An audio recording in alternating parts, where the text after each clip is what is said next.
Hello बच्चों, उम्मीद करते हैं अब तक आपने बसंत भाग 2 के 5वें चैप्टर मिठाई वाला को पढ़ लिया होगा।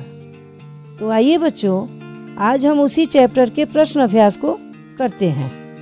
हमारा पहला प्रश्न है, मिठाई वाला अलग अलग चीज़ें क्यों बेचता था और वह महीनों बाद क्यों आता था? मिठाई वाला बच्चों से बहुत प्यार करता था। वह उनकी पसंद का ख्याल रखता था। बच्चे एक ही चीज़ खरीद कर ऊब न जाएं, इसलिए वह चीज़ें बदल बदल कर बेचता था। वह महीनों बाद इसलिए आता था क्योंकि वह शहर के अलग अलग हिस्सों में जाकर अपनी चीज़ें बेचा करता था। हमारा दूसरा प्रश्न है, मिठाई वाले में वो कौन से गुण थे जिनकी वजह से बच्चे तो बच्चे बड़े भी उसकी ओर खींचे चले आते थे? मिठाई वाले में ऐसे बहुत से गुण थे जिनकी वजह से बच्चे तो बच्चे बड़े भी उसकी ओर खींचे चले आते थे। जैसे मिठाई वाले की आवाज़ बड़ी ही मधुर और मनमोहक थी, जिससे गाकर वह अपनी चीज़ें बेचा करता था। वह बहुत सस्ते दामों पर अपनी चीज़ों को बेचता था। वह बच्चे या बड़े सबसे बड़े प्यार से मिलता था, गुस्सा नहीं करता था। वह हर बार नई नई चीज़ें लाता था। हमारा तीसरा प्रश्न है, विजय बाबू एक ग्राहक थे और मुरली वाला एक विक्रेता। दोनों अपने अपने पक्ष के समर्थन में क्या तर्क पेश करते हैं? विजय बाबू, जो एक ग्राहक हैं, अपना तर्क पेश करते हुए कहते हैं कि तुम बेचने वाले को तो झूठ बोलने की आदत होती है। अपनी चीज़ों को बेचते तो महंगे दामों पर हो, परंतु सस्ता दे रहा हूँ कहकर एहसान जताते हो। तो दूसरी तरफ मुरली वाला, जो एक विक्रेता है, अपना तर्क पेश करते हुए कहता है कि ग्राहक को चीज़ों की असल कीमत का अंदाज़ा नहीं होता।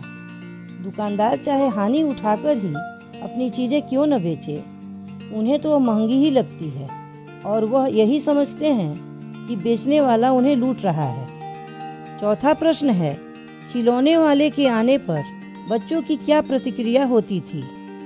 खिलौने वाले की आवाज़ सुनते ही बच्चे खुशी से झूम उठते थे। वे गिरते भागते उसकी तरफ दौड़ पड़ते और उसे घेर कर खड़े हो जाते थे। फिर अपने अपने घरों से पैसे लाकर वे खिलौनों का दाम पूछते और जब खिलौने वाला उनकी मनपसंद खिलौने उन्हें दे देता तो वह खुशी से उछलने लगते थे। पांचवा प्रश्न है, रोहिणी को मुरली वाले के स्वर से खिलौने वाले का स्मरण क्यों हो आया? रोहिणी को मुरली वाले की आवाज़ जानी पहचानी लगी क्योंकि वह हूबहू खिलौने वाले की आवाज़ जैसी थी। इसलिए उसकी आवाज़ को सुनते ही उसे खिलौने वाले की याद आ गई। छठा प्रश्न है, किसकी बात सुनकर मिठाई वाला भावुक हो गया था? उसने इन व्यवसायों को अपनाने का क्या कारण बताया? रोहिणी से बात करके मिठाई वाला भावुक हो गया। उसने बताया कि उसका भी भरा पूरा परिवार था। उसकी पत्नी और 2 छोटे छोटे बच्चे हादसे के शिकार हो गए। वह बिल्कुल अकेला हो गया। बच्चों के साथ अधिक से अधिक समय व्यतीत करने की चाहत में उसने बच्चों के पसंद की चीज़ें बेचना शुरू कर दिया। अब इस बार ये पैसे ना लूँगा। कहानी के अंत में मिठाई वाले ने ऐसा क्यों कहा? अब इस बार ये पैसे ना लूँगा, ऐसा मिठाई वाले ने इसलिए कहा क्योंकि चुन्नू और मुन्नू को देखकर उसे अपने बच्चों की याद आ गई। उसे ऐसा लगा मानो अपने बच्चों को ही मिठाई दे रहा हो। अब हम 8वें और अंतिम प्रश्न को देखते हैं। इस कहानी में रोहिणी चीख के पीछे से बात करती है। क्या आज भी औरतें चीख के पीछे से बात करती हैं? यदि करती हैं तो क्यों? आपकी राय में यह सही है?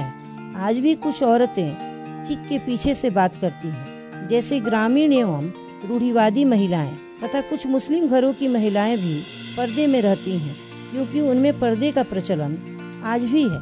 मेरी नज़र में पर्दा प्रथा एक सामाजिक कुरीति है जो महिलाओं की तरक्की में बाधक है, इसलिए ये प्रथा गलत है।